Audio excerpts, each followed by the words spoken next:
बिस्मिल्लाहिर्रहमानिर्रहीम। अस्सलाम वालेकुम। आज की इस वीडियो में class 7 new math chapter number 1 numbers and operations sub domain 6 squares and square roots review exercise 1B question number 23 से स्टार्ट करेंगे। Adeel earns rupees 1 lakh monthly, find the amount of income tax on his income. वो कहता है कि अदील 1 लाख रुपया माहाना कमाता है। अब हमने इसकी इस इनकम पर इनकम टैक्स की अमाउंट निकालनी है। सबसे पहले जो चीज़ें गिवन है क्वेश्चन में वो लिखेंगे। मंथली इनकम है 1 लाख। एनुअल इनकम क्या होगी, सालाना जो आमदनी है उसकी कैसे निकालेंगे। एक साल में 12 माह होते हैं, तो 1 लाख जो उसकी एक महीने की सैलरी है इसको 12 माह से ज़रब दे देंगे, तो ज़रब देने पर यह आएगा 12 लाख। अब हमने निकालनी है एग्जाम्प्टेड अमाउंट, वो अमाउंट जिसके ऊपर टैक्स नहीं लगता, वो होती है 6 लाख रुपए। अब हमने निकालनी है टैक्सेबल अमाउंट, यानी बाकी वो रकम जिस पे टैक्स लगेगा। वो हम कैसे निकालते हैं, gross income minus exempted income. Gross income है 12 लाख और एग्जाम्प्टेड अमाउंट जो थी जिस पे टैक्स नहीं लगेगा वो है 6 लाख। इनको माइनस करने पर आएगा 6 लाख। अब हमें पता है रेट ऑफ इनकम टैक्स कितना है, 2.5%। अगर अमाउंट 12 लाख तक है तो फिर उस पर इनकम टैक्स का जो रेट है वो 2.5% है। अगर अमाउंट 12 लाख से ज़्यादा होगी तो फिर जो रेट है वो भी बढ़ेगा। इसके बाद हमने निकालना है अमाउंट ऑफ इनकम टैक्स। तो उसका फार्मूला होता है कि जो रेट ऑफ इनकम टैक्स होता है इसको ज़रब दे दी जाती है टोटल वर्थ के साथ। रेट था 2.5%, टोटल वर्थ थी 6 लाख रुपए, ये जो हमने निकाली थी। तो अब हमने क्या करना है, ये वाला पॉइंट ख़त्म करना है। इसकी जगह आएगा 1 और आगे एक ही नंबर है तो 1 सिफर आ जाएगा। तो ये फीसद ख़त्म करेंगे, बटे के नीचे साथ ही 100 आ जाएगा। ज़रब ये 6 लाख, ये 3 सिफर के साथ ये 2 और 1 ये तीनों सिफर कट जाएंगे, बाकी बचेगा 25 ज़रब 600। इन दोनों को ज़रब देने पर आता है 15,000। तो उसकी अमाउंट ऑफ इनकम टैक्स कितनी है, 15,000 रुपये वो इनकम टैक्स पे करेगा। इसके बाद है question number 24। Jawar pays rupees 10,000 as property tax at the rate of 2%। Find the total worth of the property. वो कहता है कि जवार ने 10,000 रुपये प्रॉपर्टी टैक्स अदा किया है, जबकि प्रॉपर्टी टैक्स का जो रेट था वो 2% था। और अब हमने उसकी टोटल वर्थ निकालनी है कि उसकी प्रॉपर्टी की टोटल वर्थ क्या है। पहले हम लिखेंगे अमाउंट ऑफ टैक्स जो उसने पे की है वो थी 10,000। रेट ऑफ टैक्स क्या था, 2%। फार्मूला हमारे पास होता है amount of tax equal rate of tax multiply by worth of property. तो वर्थ ऑफ प्रॉपर्टी तो हमने निकालना है, तो ये भी हमारे पास है 10,000 है और ये रेट भी है 2%। तो अब हम इनकी वैल्यूज पुट कर देंगे इनमें। ये हमने अमाउंट ऑफ टैक्स रख दी, ये रेट रख दिया उसका, और ये worth of property as it is रहने दिया। यहाँ से अब 2 और ये परसेंट खत्म करेंगे, बटे के नीचे 100 आ जाएगा। इस साइड पे ये 2/100 रकम है, बराबरी के इस साइड पे लेके आएंगे तो ये रकम उलट जाएगी, 100/2 बन जाएगी और बराबरी के इस साइड पे रह जाएगा वर्थ ऑफ प्रॉपर्टी। यहाँ से अब हम इसकी करेंगे कैंसिलेशन, 2 1 2 5 2 10 और ये 3 सिफर एज इट ऊपर आ जाएंगे। 5,000 ज़रब 100 ये हमारे पास बच जाएगा। इन दोनों को अब देंगे ज़रब। तो किसी भी नंबर को 100 से मल्टीप्लाई करना बहुत ईजी होता है। हमने क्या करना है, जो भी असल वैल्यू है इसके साथ सिर्फ 2 सिफर बढ़ाने हैं। तो 3 सिफर ये ऑलरेडी थे और ये 2 सिफर 100 के। वर्थ ऑफ प्रॉपर्टी उसकी कितनी है, 5 लाख। 5 लाख रुपए की उसकी प्रॉपर्टी थी जिस पे उसने 10,000 रुपये टैक्स अदा किया है, प्रॉपर्टी टैक्स। इसके बाद है question number 25। The price of a washing machine is ₹80,000 if the rate of GST is 17%, then find the total price of washing machine including GST। वो कहता है कि एक वॉशिंग मशीन की जो कीमत है वो है 80,000 रुपये। अगर उसका जो GST रेट हो 17%, तो फिर हमने बताना है कि उसकी अब वॉशिंग मशीन की कीमत क्या बनेगी GST की कीमत डाल के। पहले हम लिखेंगे प्राइस, जो वॉशिंग मशीन की प्राइस थी वो थी 80,000, रेट था GST का 17%। अमाउंट हमने निकालनी है GST की, तो उसके लिए फार्मूला होता है rate of GST multiply by total price. ठीक है, रेट ऑफ GST के 17% और प्राइस है 80,000। परसेंट खत्म करेंगे, बटे के नीचे 100 आ जाएगा और यहाँ से 2 सिफर के साथ ये 2 सिफर कैंसिल हो जाएंगे। 17 ज़रब 800 ये हमारे पास बचेगा। इन दोनों को ज़रब देने पर आता है 13,600। ये है GST की अमाउंट और ये थी असल वॉशिंग मशीन की प्राइस। अब इन दोनों को ऐड करके हम टोटल प्राइस बताएंगे वॉशिंग मशीन की। तो यहाँ पे लिखेंगे टोटल प्राइस बराबर ये 80,000 उसकी जो प्राइस थी और ये जीएसटी की जो अमाउंट हमें इजाफी देनी पड़ेगी, इन दोनों को ऐड करने पर आएगा 93,600। ये है अब वॉशिंग मशीन की टोटल प्राइस। इसके बाद है question number 26, find the amount of zakat on 2 lakh rupees. वो कहता है कि 2 लाख रुपए पर ज़कात की अमाउंट निकालें। पहले हम लिखेंगे टोटल अमाउंट है 2 लाख, फिर रेट ऑफ ज़कात कितना होता है 2.5%। ठीक है, अब हमने अमाउंट ऑफ ज़कात निकालनी है, तो उसका फार्मूला क्या है, रेट और टोटल अमाउंट दोनों को ज़रब दे दें। रेट ऑफ ज़कात कितना था 2.5% और अमाउंट थी टोटल 2 लाख। पॉइंट खत्म करेंगे बटे के नीचे 10 आएगा और फीसद खत्म करेंगे बटे के नीचे 100 आ जाएगा और यहाँ पे ज़रब 2 लाख है। ये 2 और 1 ये 3 सिफर हो गए, यहाँ से 3 सिफर के साथ कैंसिल कर देंगे। 25 ज़रब 200 ये हमारे पास बाकी बचेगा। 25 और 200 को ज़रब देने पर आंसर आता है 5,000। तो ज़कात की जो अमाउंट है जो वो पे करेगा वो कितनी है 5,000 रुपये। इसके बाद है question number 27, Shahwar has 2 crops of worth 5 lakh and rupees 8 lakh respectively irrigated by artificial resources, find the amount of ushr. वो कहता है कि शाहवार के पास जो 2 फसलें हैं उसकी एक की कीमत है 5 लाख और एक की है 8 लाख। ये दोनों जो उसकी फसलें हैं इनकी वो आपाशी करता है आर्टिफिशियल रिसोर्सेज से। अब हमने उस पर अमाउंट ऑफ उशर बताना है। टोटल वर्थ कितनी है, एक फसल की 5 लाख, दूसरी फसल की 8 लाख, दोनों को ऐड करेंगे ये बन जाएगा टोटल 13 लाख। रेट ऑफ उशर कितना होगा अब 5%, क्योंकि वो आर्टिफिशियल रिसोर्सेज से इरीगेट कर रहा है ज़मीन को। अगर वो नेचुरल रिसोर्सेज से करेगा तो फिर यहाँ पे हम उशर 10% लेते हैं। अब हमने निकालनी है अमाउंट ऑफ उशर, तो इसका निकालने का फार्मूला क्या होता है, रेट ऑफ उशर को टोटल वर्थ से ज़रब दे दी जाती है। रेट ऑफ उशर है 5% और टोटल वर्थ है 13 लाख। फीसद खत्म करेंगे बटे के नीचे 100 आ जाएगा और ज़रब 13 लाख। 2 सिफर के साथ 2 सिफर कैंसिल करेंगे, 5 ज़रब 13,000 ये हमारे पास बाकी बच जाएगा। 13 5 65 और ये 3 सिफर एज इट आ जाएंगे, यानी इन दोनों को ज़रब देने पर आता है 65,000 और ये है अमाउंट ऑफ उशर जो कि वो अब पे करेगा। इसके बाद है question number 28, the price of packet of a rusk is ₹270 if the amount of value added tax is ₹80, then find the rate of value added tax. वो कहता है कि अगर एक पैकेट जो है रस का उसकी कीमत है 270 रुपए और इसमें हमने वैल्यू एडेड टैक्स के पैसे भी डालने, वो हैं 80 रुपए। तो अब हमने ये रेट बताना है कि किस रेट पर वैल्यू एडेड टैक्स इसमें ऐड किया गया है। हमें अमाउंट बता दी गई है 80 रुपए, रेट हमने खुद बताना है। वैल्यू एडेड टैक्स जिसको हम शॉर्ट फॉर्म में VAT लिखते हैं, ये भी GST की तरह ही होता है और ये भी चीज़ों के लिए कितना है 17% ही होता है और मुख्तलिफ चीज़ों के लिए ये मुख्तलिफ होता है, चेंज होता रहता है। सबसे पहले हम लिखेंगे पैकेट की प्राइस, वो थी 270, फिर लिखेंगे amount of VAT value added tax की जो अमाउंट थी वो थी 80 रुपीज़। अब हमने इसका रेट निकालना है VAT का, तो रेट निकालने का फार्मूला क्या होगा, अमाउंट ऑफ VAT इसको हम डिवाइड करेंगे प्राइस एंड आइटम, यानी कि ये जो प्राइस होगी किसी भी चीज़ की उस पर हमने इसको डिवाइड कर देना है और ज़रब देनी है 100% के साथ। अमाउंट ऑफ VAT है 80 रुपये, प्राइस है चीज़ की 270 और ज़रब 100 साथ में फीसद एज इट आ जाएगा। अब हमने क्या करना है, 80 और 100 को ज़रब देंगे, ये आ जाएगा 8,000, बटे में है 270 और साथ में फीसद। अब हमने 8,000 को 270 पे डिवाइड करना है, तो 8,000 तकसीम 270, तो इसका आंसर आएगा 29.62। ठीक है, हमने सिर्फ एक डिजिट ले लिया है 6।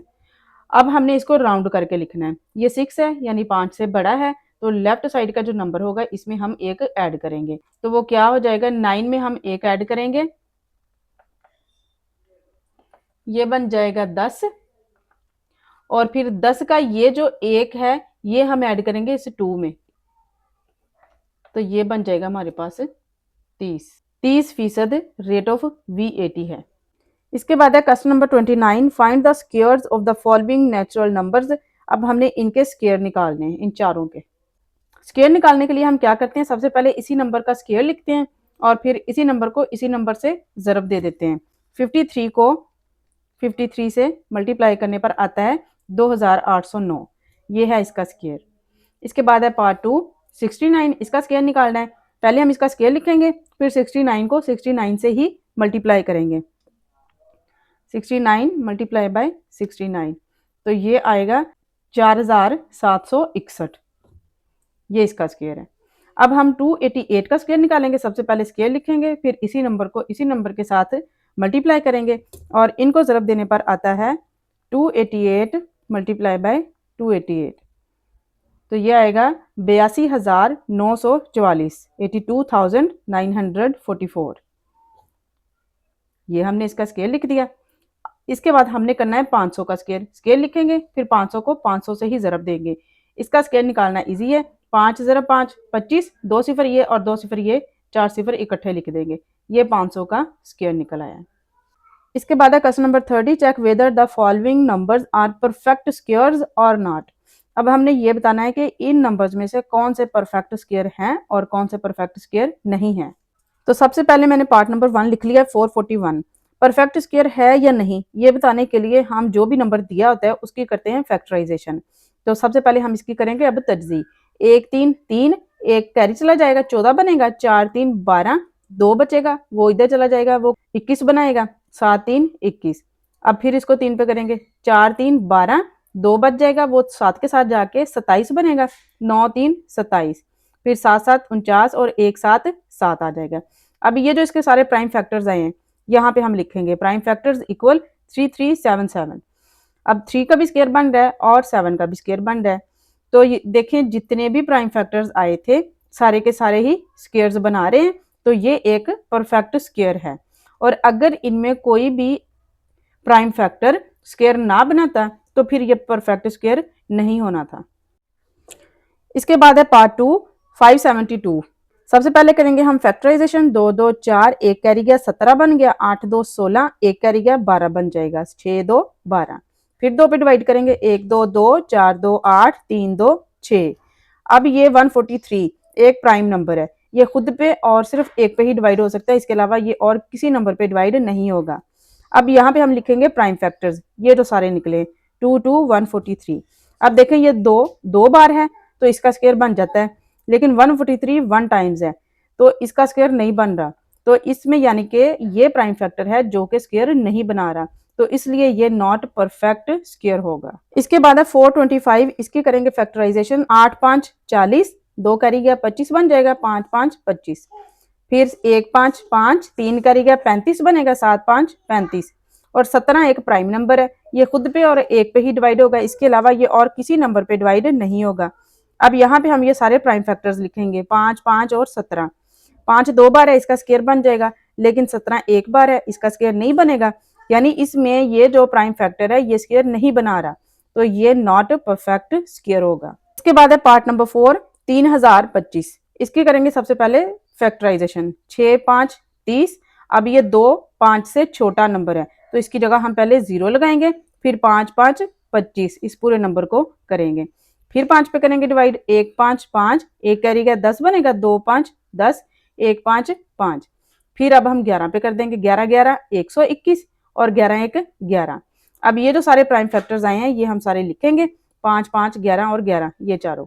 अब ये 5 भी 2 बार था इसका भी स्क्वायर बन रहा है, 11 भी 2 बार था इसका भी स्क्वायर बन रहा है, यानी जितने भी प्राइम फैक्टर्स आए थे वो सब के सब स्क्वायर्स बना रहे हैं, तो इसलिए ये एक परफेक्ट स्क्वायर है। इसके बाद है question number 31, find the square root of the following numbers by prime factorisation method. अब इन नंबर्स का हमने स्क्वायर रूट निकालना है बाय प्राइम फैक्टराइजेशन मेथड से। स्क्वायर रूट निकालने के लिए भी हम क्या करते हैं, फैक्टराइजेशन ही सबसे पहले करते हैं। तो 169 की करेंगे फैक्टराइजेशन, ये जाएगा पहले 13 पे, 13 13 169 और फिर 13 1 13। ये अब हम इसके लिखेंगे प्राइम फैक्टर्स, 13 ज़रब 13, ये जो 2 आए थे ये 2 बार है, इसको हम स्क्वायर में लिख सकते हैं। हमने निकालना है इसका स्क्वायर रूट, तो दोनों साइड पे हम कर देंगे इसका स्क्वायर रूट। और हमें पता है कि ये जो स्क्वायर रूट होता है इसकी वैल्यू होती है 1/2। जब हम इसको ख़त्म करते हैं तो पावर में 1/2 लगाते हैं, तो 13 का स्क्वायर यहाँ से ये ख़त्म करेंगे, पावर में लगा देंगे 1/2, ये 2 के साथ 2 कैंसिल हो जाएगा और जस्ट 13 बच जाएगा, और ये 13 ही 169 का स्क्वायर रूट है। इसके बाद है पार्ट 2 289। इसकी करेंगे फैक्टराइजेशन। 17 और 17 को मल्टीप्लाई करने पर आता है 289, और फिर हम 17 को 17 पे ही डिवाइड कर देंगे क्योंकि ये एक प्राइम नंबर है, ये सिर्फ खुद पे और एक पे ही डिवाइड होगा। अब यहाँ पे हम लिखेंगे इसके प्राइम फैक्टर्स, ये जो आए हैं 17 और ज़रब 17। ये 2 बार है, इसको हम स्क्वायर में लिख सकते हैं। हमने निकालना है इसका स्क्वायर रूट, तो इसके ऊपर लगाएंगे स्क्वायर रूट। अब हमें पता है कि ये जो स्क्वायर रूट होता है इसकी वैल्यू होती है 1/2। पावर में हम लिखेंगे 1/2 और इसको खत्म कर देंगे। 17 का स्क्वायर ऐसे ही आ जाएगा। ये 2 के साथ 2 कट जाएगा और सिर्फ 17 बच जाएगा। 289 का स्क्वायर रूट कितना है? 17। इसके बाद है पार्ट नंबर 3, 49/625। 49 की अलग फैक्टराइजेशन करेंगे और 625 की अलग फैक्टराइजेशन करेंगे। 49 की फैक्टराइजेशन करें तो 7 7 49 और एक साथ 7 आ जाएगा। 625 की फैक्टराइजेशन जब करेंगे, 1 5 5 और 1 करेगा 12 बन जाएगा, 2 5 10, 2 करेगा 25 बन जाएगा, 5 5 25। फिर 5 पे कर देंगे, 2 5 10, 2 करेगा 25 बन जाएगा, 5 5 25। फिर 5 पे कर देंगे, 5 5 25, 1 5 5।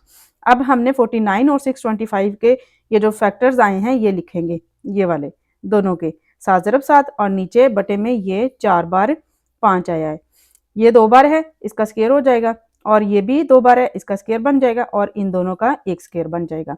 अब हमने निकालना है स्क्वायर रूट, तो इसके ऊपर भी स्क्वायर रूट लगाएंगे और नीचे भी इनके ऊपर स्क्वायर रूट लगाएंगे। इसके बाद हमने स्क्वायर रूट खत्म कर देना है, पावर में 1/2 लगाएंगे, नीचे भी स्क्वायर रूट खत्म करना है, पावर में 1/2 लगाएंगे। फिर हमने इस 2 को 1/2 के साथ मल्टीप्लाई करना है, नीचे भी इस 2 को इस 1/2 से ज़रब देनी है, फिर इस 2 को भी 1/2 से ज़रब देनी है। यहाँ 2 से 2 कट जाएगा, ये भी कट जाएगा और ये भी कट जाएगा। ऊपर बच जाएगा सिर्फ 7 और बटे में 5 ज़रब 5 बचेगा। 7 बटा 5 5 25। ये इसका स्क्वायर रूट निकलेगा। 49 का स्क्वायर रूट है 7 और 625 का स्क्वायर रूट है 25। इसके बाद है पार्ट नंबर 4, 3025। इसको करेंगे हम 5 पे डिवाइड, 6 5 30, 2 फिर छोटा है 0 लगाएंगे, 5 5 25।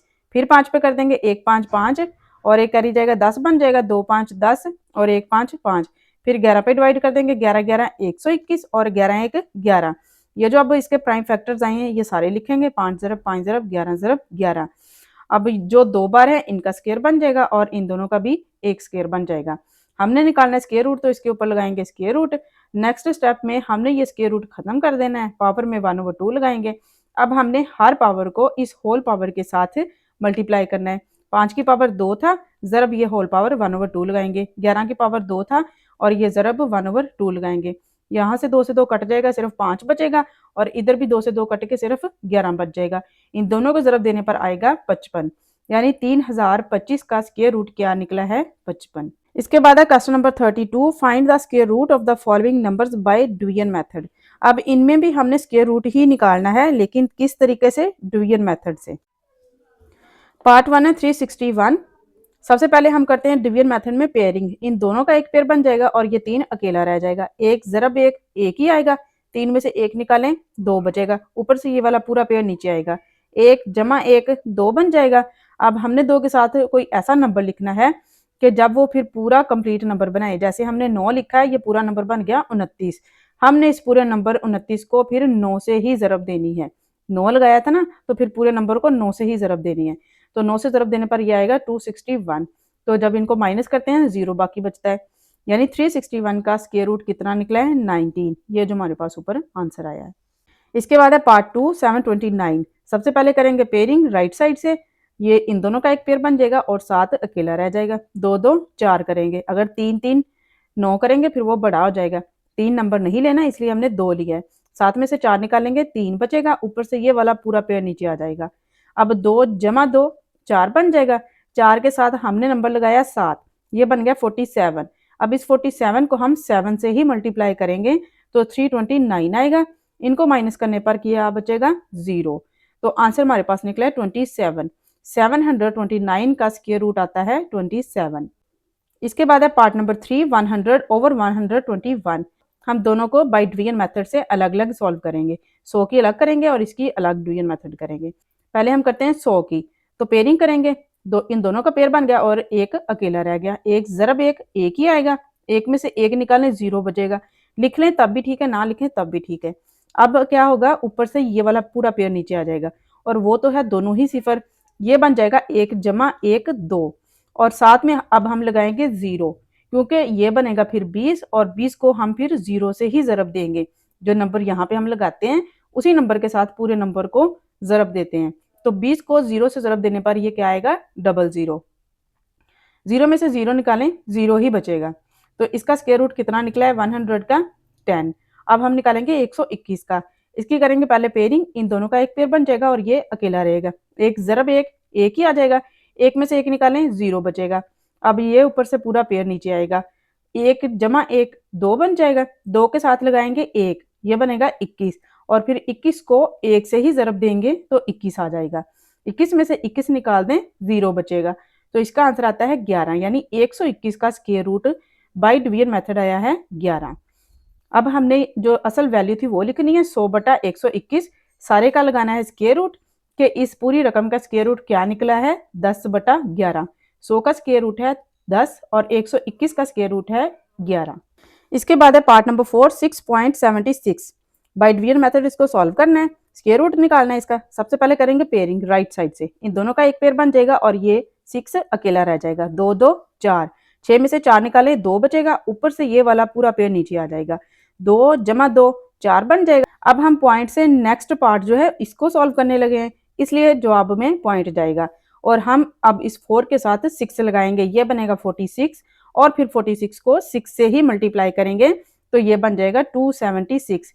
इनको माइनस करने पर आएगा 0, तो 6.76 इसका स्क्वायर रूट क्या निकला है 2.6। इसके बाद है question number 33। Huriya has a square shaped mat with an area of 289 square centimeter.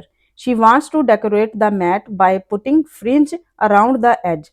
How many centimeter of fringe she needs to buy? वो कहता है कि हुरिया के पास एक स्क्वायर शेप्ड का मैट है जिसका पूरा एरिया 289 स्क्वायर सेंटीमीटर है। वो उस मैट को चारों इतराफ में फ्रिंज लगाना चाहती है, यानी किनारी लगाना चाहती है। तो अब हमने ये बताना है कि उसको जो किनारी चाहिए वो कितने सेंटीमीटर चाहिए कि उस पूरे मैट पे लग जाए। हमने क्या करना है, सबसे पहले एरिया लिखना है जो गिवन है 289, फिर हमने लेंथ ऑफ साइड, एक साइड की लेंथ निकालेंगे मैट की, तो वो निकालने के लिए क्या करना है 289 का हमने कर देना है स्क्वायर रूट। तो इसका स्क्वायर रूट हम कैसे निकालेंगे बाय डिवीजन मेथड। सबसे पहले हम करते हैं पेयरिंग राइट साइड से, इन दोनों का एक पेयर बन जाएगा, ये अकेला रह जाएगा, एक ज़रब एक ही आएगा, 2 में से 1 निकालें 1 बचेगा, ऊपर से ये वाला पूरा पेयर नीचे आएगा, 1 जमा 1 2 बन जाएगा। अब हमने 2 के साथ क्या लिखना है 7, ये बनेगा 27, 27 को 7 से ही ज़रब देंगे तो आएगा 189, इनको माइनस करने पर बचेगा 0, तो आंसर क्या निकला है 17। तो 289 का स्क्वायर रूट कितना निकला है 17 सेंटीमीटर, या ये क्या है लेंथ ऑफ साइड, यानी एक साइड की लेंथ है 17 सेंटीमीटर। तो स्क्वायर में हमारे पास कितनी 4 साइडें होती हैं, तो एक साइड की हमारे पास आ गई है 17, तो बाकी सारी साइड्स निकालने के लिए हमने क्या करना है 17 को 4 से ज़रब दे देनी है, तो ये आएगा 68 सेंटीमीटर। अब क्या है कि फ्रिंज जो किनारी उसने लगानी है वो उसे 68 सेंटीमीटर लंबी चाहिए, तो तब वो पूरे मैट को लग जाएगी। इसके बाद है question number 34। What is the length of a side of a square having area 441 square metres. तो कहता है कि अगर एक एरिया 441 स्क्वायर मीटर का हो तो फिर हमने उसकी लेंथ बतानी है एक साइड की, कि उस स्क्वायर के एक साइड की लेंथ क्या होगी। तो हमने यहाँ सबसे पहले लिखना है एरिया जो कि गिवन है 441 मीटर स्क्वायर, लेंथ निकालनी है हमने एक साइड की, तो हमने इसी नंबर का स्क्वायर रूट निकालना है। किस तरीके से निकालना है बाय डिवीजन मेथड। तो बाय डिवीजन मेथड में हम सबसे पहले करते हैं पेयरिंग राइट साइड से, इन दोनों का एक पेयर बन जाएगा और ये अकेला रह जाएगा, 2 2 4, 4 में से 4 निकालेंगे 0 बचेगा, ऊपर से ये वाला पूरा पेयर नीचे आ जाएगा, 2 जमा 2 4 बनेगा, 4 के साथ अब हम 1 लगाएंगे, ये बन जाएगा 41, 41 को 1 से ही मल्टीप्लाई करने पर ये आएगा 41 ही, इन दोनों को माइनस करने पर बाकी बचेगा 0, तो आंसर निकला है हमारे पास 21, यानी 441 इसका स्क्वायर रूट क्या आया है 41। तो उस स्क्वायर के एक साइड की जो लेंथ है वो 21 मीटर है। इसी के साथ आज की वीडियो में हमारी रिव्यू एक्सरसाइज 1 भी कंप्लीट हो चुकी है। नेक्स्ट वीडियो में इंशाल्लाह हम इसकी नेक्स्ट एक्सरसाइज स्टार्ट करेंगे। तब तक के लिए दीजिए इजाज़त। Thanks for watching. अल्लाह हाफिज़।